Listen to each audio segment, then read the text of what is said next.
Assalamualaikum dan salam sejahtera. Ini ialah kelas untuk Bahasa Melayu STPM Semester 1, tajuk Asal-usul Bahasa Melayu.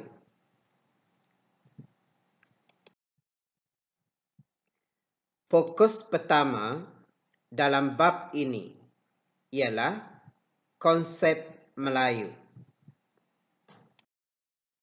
Konsep Melayu dapat dilihat melalui 3 aspek utama. Pertama, definisi awal istilah Melayu. Kedua, definisi dari segi etimologi. Dan ketiga, definisi berdasarkan bangsa. Pertama, konsep Melayu dapat dilihat melalui definisi awal istilah Melayu. M. Ptolemy dalam buku Geographic Syntaxis menggunakan istilah Melayu Kolon merujuk kepada satu tempat di utara pantai timur iaitu Tanjung Kuantan. Definisi awal istilah Melayu yang kedua ialah melalui kitab Hindu Purba yang berjudul Purana. Kitab Hindu Purba yang berjudul Purana ini menggunakan perkataan Melayadipa yang merujuk kepada Pulau Sumatera. Definisi awal istilah Melayu yang ketiga ialah catatan pengembara Cina pada zaman dinasti Tang. Catatan ini mencatatkan sebuah kerajaan Moliu telah mengirimkan utusan ke negara Cina untuk mempersembahkan hasil bumi kepada Raja Cina. Definisi awal istilah Melayu yang keempat berdasarkan sumber kesusastraan Cina. Kesusastraan Cina mencatatkan bahasa yang dituturkan oleh penduduk Nusantara ialah bahasa Kunlun yang merujuk kepada bahasa Melayu kuno. Kemudian, tokoh terkenal yang merupakan seorang rahib Buddha bernama Ai Sing turut mencatatkan kata Melayu merujuk kepada dua buah kerajaan Melayu yang dilawatinya, iaitu Kerajaan Melayu di Sungai Batang dan Kerajaan Sriwijaya di Palembang. Dan bukti definisi awal istilah Melayu yang keenam ialah patung gangsa di Padang Rakore. Pada bahagian belakang patung tercatat perkataan Melaya atau Melayu. Baik, itu tadi konsep Melayu berdasarkan definisi awal istilah Melayu. Konsep Melayu juga dapat dilihat melalui definisi Melayu dari segi etimologi. Etimologi maksudnya asal-usul perkataan. Pertama, tokoh yang bernama Zubi Osman mengatakan perkataan Melayu berasal daripada perkataan Himalaya yang dipendekkan menjadi Milaya. Sumber yang kedua, definisi Melayu dari segi etimologi ialah bahasa Jawa kuno. Perkataan Melayu bererti mengembara yang merujuk kepada tindakan orang Melayu pindah dari Yunan di Cina ke Nusantara. Sumber yang ketiga ialah batu bersurat Bukit Gombak 1 Sumatera. Terdapat perkataan Melayu berasal daripada perkataan Melayapura yang bermaksud kota Melayu. Seorang sejana terkenal yang bernama Bendetu mengatakan perkataan Melayu bererti menyeberang, yang merujuk kepada sikap orang Melayu yang bertukar agama daripada Hindu-Buddha kepada Islam. Yang kelima ialah buku sejarah Melayu. Menurut buku sejarah Melayu, perkataan Melayu adalah nama sebatang sungai yang deras alirannya, iaitu Sungai Melayu. Baik, ini ialah definisi Melayu dari segi etimologi. Yang ketiga, konsep Melayu itu dapat dilihat melalui definisi Melayu berdasarkan bangsa. Pertama, Perlembagaan Persekutuan Perkara 153 mengatakan Melayu merujuk kepada warga negara Malaysia yang lazimnya berbahasa Melayu, mengamalkan cara hidup Melayu dan beragama Islam. Yang kedua, berdasarkan kepada definisi yang diberikan oleh Pertubuhan Pendidikan Sains dan Kebudayaan Pertubuhan Bangsa-Bangsa Bersatu UNESCO, mengatakan Melayu merupakan satu keluarga bangsa yang mempunyai satu keluarga yang sama, bentuk tubuh yang hampir sama, berkulit suau matang, rambut lurus dan mempunyai ketinggian yang sederhana.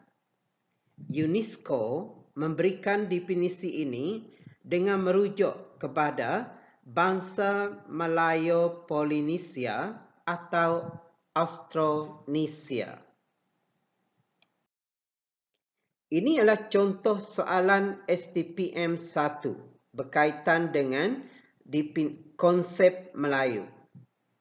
Soalan, penyataan yang manakah yang benar tentang bahasa Kunlun? A. Bahasa pertuturan di Sriwijaya. B. Bahasa rasmi kerajaan Sri Boga. 3. Merujuk kepada bahasa Melayu kuno. Dan keempat, merupakan bahasa golongan bangsawan. Kunlun ini ada kaitan dengan bahasa Melayu kuno. Jadi, nombor 3 ini jawapan memang tepat. Kalau nombor 3 jawapan yang tepat, maka kita hanya boleh terima jawapan B atau D. Sama ada 1 dan 3 atau 3 dan 4. Okey, 1 ialah bahasa pertuturan di Sriwijaya. 4 merupakan bahasa golongan bangsawan. Jadi, jawapan yang tepat ialah 1 dan 3. Bahasa pertuturan di Sriwijaya merujuk kepada bahasa Melayu kuno. Merupakan bahasa golongan bangsawan ini merujuk kepada bahasa Sanskrit. Contoh soalan STPM 2. Penyataan yang manakah yang benar tentang maksud istilah Melayu berdasarkan definisi awalnya? 1. Merujuk kepada penutur asli bahasa Melayu. 2. Merujuk kepada kawasan asal bahasa Melayu. 3. Merujuk kepada bahasa yang digunakan di Kepulauan Melayu. 4. Merujuk kepada kerajaan yang memerintah di Kepulauan Melayu. A. 1 dan 2. B. 1 dan 3. C. 2 dan 4. D. 3 dan 4. Jawapannya ialah D. 3 dan 4. Baik, tamat untuk bahagian 1. Bahagian 2 dalam bab ini difokuskan kepada silsilah bahasa Melayu. Bahagian inilah yang menjadi tumpuan soalan dalam STPM Bahasa Melayu Penggal 1 910/1 dan pelajar mesti fokus kepada bahagian ini dan faham betul-betul pada bahagian ini. Silsilah maksudnya asal-usul atau keturunan. Pertama, apabila kita melihat silsilah bahasa Melayu, kita mesti bermula dengan pilum. Pilum ialah bahasa yang berusia 5,000 tahun. Dan pilum merujuk kepada Austris. Hanya Austris sahaja bahasa yang berusia 5,000 tahun. Daripada pilum, kita beralih kepada rumpun. Rumpun ialah bahasa-bahasa yang berusia 2,500 hingga 5,000 tahun. Terdapat 3 rumpun bahasa iaitu Austronesia, Austroasia dan Tibet Cina.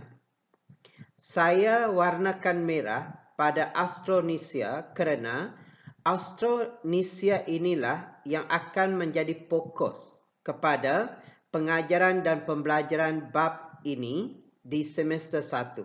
Kerana daripada rumpun Austronesia ini akan lahirlah bahasa Melayu. Selepas rumpun ialah keluarga bahasa. Keluarga merupakan bahasa-bahasa yang berusia 2,500 tahun ke bawah. Terdapat 4 keluarga yang penting, iaitu Nusantara, Polinesia, Melanesia dan Mikronesia. Saya warnakan kuning pada Nusantara ini kerana daripada keluarga Nusantara inilah akan lahirnya bahasa Melayu. Kemudian, selepas keluarga ialah subkeluarga. Subkeluarga yang menjadi fokus ialah subkeluarga Sumatera kerana daripada subkeluarga Sumatera ini lahirlah bahasa Melayu. Baik, secara ringkasnya, kita bermula dengan pilum Austris. Di bawah pilum Austris kita ada 3 rumpun, iaitu Austronesia, Austroasia dan Tibet Cina. Bagaimanapun, dalam konteks pembelajaran kita bukan mengkaji tentang Austroasia dan Tibet Cina. Cukup sekadar pelajar tahu Austroasia, Tibet Cina dan Austronesia ialah rumpun bahasa, iaitu bahasa-bahasa yang berusia 2,500 hingga 5,000 tahun. Okey, kita fokus kepada Austronesia kerana Austronesia inilah yang akan melahirkan bahasa Melayu. Austronesia terbahagi kepada 2, iaitu Oceanesia dan Hypernesia. Hypernesia cuma terdapat 1 keluarga, iaitu Nusantara. Dalam Nusantara ini terdapat bahasa-bahasa Sumatera, Jawa, Kalimantan, Bali Sasak, Filipina dan Sulawesi. Saya warnakan merah pada Sumatera ini kerana dalam subkeluarga Sumatera inilah akan munculnya bahasa Melayu. Kemudian, di samping keluarga Nusantara, terdapat 3 lagi keluarga Oceanesia, iaitu Polinesia, Melanesia dan Mikronesia. Keluarga Polinesia merupakan bahasa-bahasa seperti bahasa Hawaii, Tonga, Mori, Easter. Manakala Melanesia keluarga Melanesia terdapat bahasa-bahasa seperti bahasa Fiji, Caledonia, Irian, New Guinea dan Halmahera. Kemudian yang terakhir ialah keluarga Micronesia. Dalam keluarga Micronesia ini terdapat subkeluarga iaitu subkeluarga Mariana, Marshall, Carolina dan Gilbert. Secara ringkasnya, ringkasan silsilah bahasa Melayu ia bermula dengan Pilum Austris yang berusia 5,000 tahun ke atas. Kemudian rumpun Austronesia yang berusia 2,500 hingga 5,000 tahun. Daripada rumpun kepada keluarga.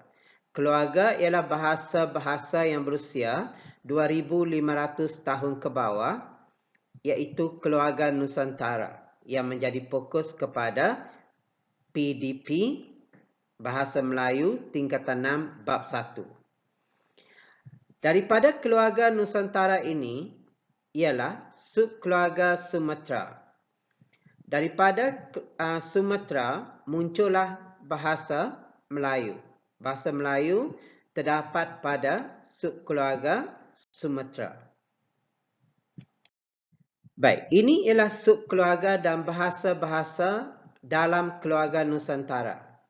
Yang pertama, Filipina. Terdapat bahasa-bahasa seperti Tagalog, Ilocos, Bicol, Bisaya, Sulu, Palau dan Tombolo. Kedua ialah keluarga Sumatera. Dalam keluarga Sumatera terdapat bahasa-bahasa iaitu bahasa Aceh, bahasa Minangkabau, bahasa Nias, bahasa Lampung, bahasa Batak, bahasa orang laut dan bahasa Melayu. Subkeluarga yang ketiga ialah subkeluarga bahasa Jawa. Terdapat bahasa-bahasa seperti Sunda, Jawa dan Madura. Keempat ialah subkeluarga Kalimantan, iaitu terdapat bahasa Iban, Kayan Kenyah dan Melanau. Yang kelima ialah subkeluarga Bali Sasak.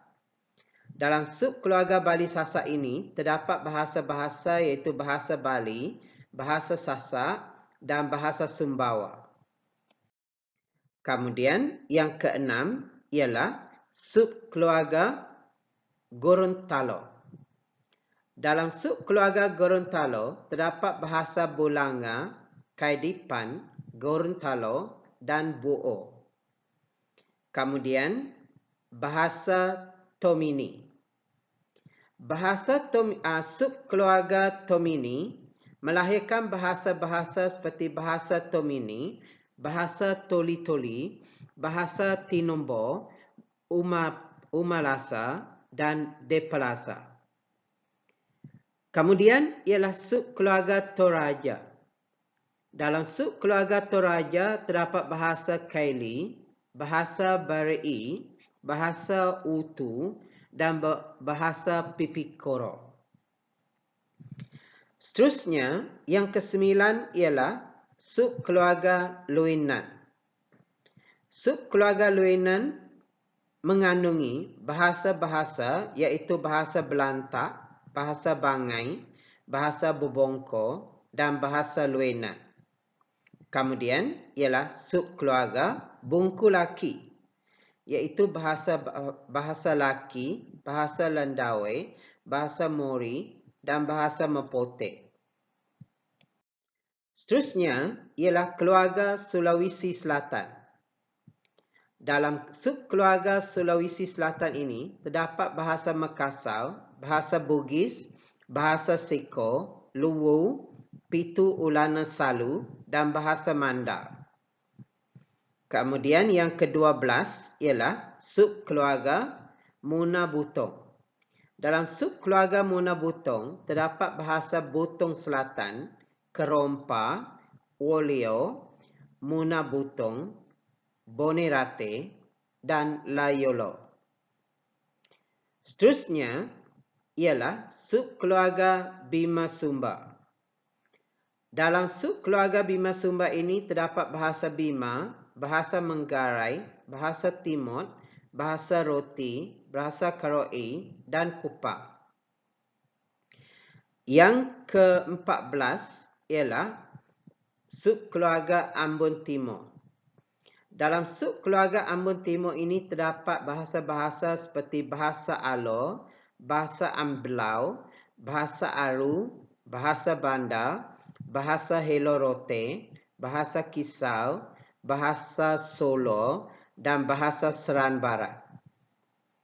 Dan yang terakhir ialah subkeluarga Sulabakon. Dalam subkeluarga Sulabakon ini terdapat bahasa-bahasa iaitu bahasa Bacan, dialek-dialek Sula, dan dialek-dialek Bacan. Seterusnya, kita lihat contoh soalan. Yang manakah bahasa yang tergolong dalam subkeluarga bahasa Nusantara? Kalau kita lihat tadi, Bima ini dia terdapat dalam subkeluarga Nusantara, iaitu Bimasumba. Manakala Tonga, Annam dan Nicobar ini, secara tidak langsung kita tahu ini sebenarnya ini bukan jawapan. Tonga ini dia ada kaitan dengan bahasa-bahasa yang terdapat dalam keluarga Oceania. Sama ada Polinesia, Melanesia atau Mikronesia. Jadi, kita lihat. Tonga ialah bahasa-bahasa yang terdapat dalam keluarga Polinesia. Manakala Annam dan Nicobar ialah bahasa yang terdapat dalam rumput Austroasia. Jadi, jawapan ialah A. Soalan STPM 2. Contoh soalan STPM 2. Contohnya, subkeluarga 1. Toraja, 2. Sumatera, 3. Ambon Timur, 4. Sulawesi Selatan. Contoh bahasa P. Aru, Q. Utu, R. Bugis, S. Nias. Yang manakah padanan yang betul antara subkeluarga dengan contoh bahasanya? A. Q. S. P. R, B. S. P. R. Q, C. R. S. Q. P, D. P. Q. S. R. Dan kalau kita lihat yang keempat ini, Sulawesi memang berkait rapat dengan Bugis. Jadi, 4 ini pergi kepada R. 4 pergi kepada R, jadi kita tolak dahulu jawapan B atau C. Kemudian, kita cari satu lagi petunjuk yang boleh membantu kita. Kita pergi kepada Sumatera. Semua pelajar wajib tahu kelompok bahasa-bahasa yang terdapat dalam subkeluarga Sumatera. Kerana di sinilah akan munculnya bahasa Melayu. Jadi, dalam contoh bahasa ini, subkeluarga Sumatera ialah bahasa Nias. Jadi, 2 pergi kepada S. Jadi, otomatik kita sudah dapat jawapannya ialah A. Kerana D, dia jawapan yang diberikan, 2 itu merujuk kepada Q, iaitu Utu. Utu itu ialah bahasa lain. Okey. Jawapan ialah A. Q, S, P, R. Kemudian, soalan 3. Soalan ini sebenarnya senang. Pelajar perlu ingat peringkat-peringkat. 5,000 tahun ialah pilum. 2,000 hingga 5,000 tahun ialah rumput. Kemudian, di bawah 2,500 tahun ialah keluarga. Okey, pilum hanya ada satu iaitu Austris. Manakala rumpun ada 3, iaitu Austronesia, Austroasia dan Tibet Cina. Jadi, mana yang bukan daripada 3 itu kita padam. Mikronesia salah, Austronesia, Austroasia betul. Austris ialah pilum, salah. Austroasia betul. Austronesia betul. Tibet Cina betul. Austronesia betul. Austris ialah pilum. Jadi, kita terus tahu jawapannya ialah C. Okey. Soalan 4. Istilah keluarga, rumpun, pilum, golongan. Bahasa Austroasia, Nusantara, Toraja, Austris. Okey, yang manakah padanan yang betul antara istilah dan bahasanya? A. Q, P, S, R. B. P, Q, R, S. C. Q, S, P, R. D. R, Q, S, P. Jadi, masih juga sama. Untuk soalan ini, kita pergi kepada pilum dahulu. Kerana pilum hanya ada satu sahaja, iaitu Austris. Jadi, 3 itu terus kepada S. Jadi, kita tengok 3. S betul, R salah, P salah, S betul. Jadi, pilihan jawapan kita sama ada A atau D. Tapi jangan sekali-kali kita jawab B dan C. Kerana B dan C ini sudah salah. Kemudian, lepas pilum, kita pergi kepada rumpun. Kerana rumpun ada 3 sahaja, iaitu Austronesia, Austroasia dan Tibet Cina. Jadi, rumpun yang ada di sini ialah Austroasia.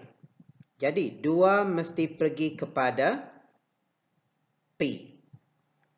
P betul, Q salah, S salah, Q salah. Jadi, kita dah tahu jawapannya ialah A. Ya, betul. Okey. Soalan objektif, kita kena pantas ingatan kita. Kita cari mana satu indikator yang boleh membantu. Kita jangan fikir susah-susah. Kita cari dahulu jawapan yang memang betul, yang boleh membantu kita memilih jawapan yang paling tepat. Kita pilih jawapan yang paling tepat. Kita bukan teka jawapan. Okey. Yang seterusnya, contoh soalan STPM 5. Yang manakah contoh yang betul bagi kelompok bahasa yang kurang daripada 2,500 tahun? Kalau 2,500 tahun ialah keluarga. Keluarga kita ada 4. Kita boleh catat di tepi kalau dalam peperiksaan. Polinesia, Nusantara, Melanesia, Mikronesia. Jadi di sini Halmahera Selatan Irian Jawa salah, tidak termasuk dalam 4 itu. Okey, Austroasia ialah rumpun, Nusantara ialah keluarga, Polinesia ialah keluarga. Jadi jawapannya ialah 1 dan 2. Contoh soalan yang ke-6. Kalau kita tengok 1, 2, 3 ini, kita ingat soalan ini sangat susah. Tetapi, baca dahulu soalan. Yang manakah pernyataan yang benar tentang 1, 2 dan 3 di atas? Yang pasti, Muna Butong, Ngadolio, Rejang Lebong, Ambilau, Menggarai, Minangkabau, Sumbawa, Bobongko dan Pelasa. Ini semua ialah subkeluarga Nusantara. Okey, subkeluarga merupakan subkeluarga bahasa Nusantara. Nusantara ialah keluarga. Kalau kita dah terima 4, maknanya 3 ini salah. Kerana bahasa Mikronesia dia tidak termasuk dalam asal-usul bahasa Melayu. Macam yang saya cakap tadi, bahasa Melayu ini dia terdiri pada rumpun Apilum austris, rumpun Austronesia, keluarga Nusantara. Kemudian golongan Sumatera. Kena ingatkan itu. Jadi 3, 4 betul, 3 salah. 4 betul, 3 salah. Jadi C dan D bukan jawapan. Jawapan kita ialah sama ada 1 dan 4 atau 1 dan 2. Jadi jawapan yang kita terima ialah 1 dan 4. Berasal dari Austronesia Barat. Kemudian 4 ialah merupakan subkeluarga bahasa Nusantara. Okey, jawapannya ialah B. 1 dan 4. Baik. Usah direnung letihnya berusaha, tapi renunglah manisnya kejayaan. Saya akhiri sesi ini dengan ucapan sekian terima kasih. Assalamualaikum.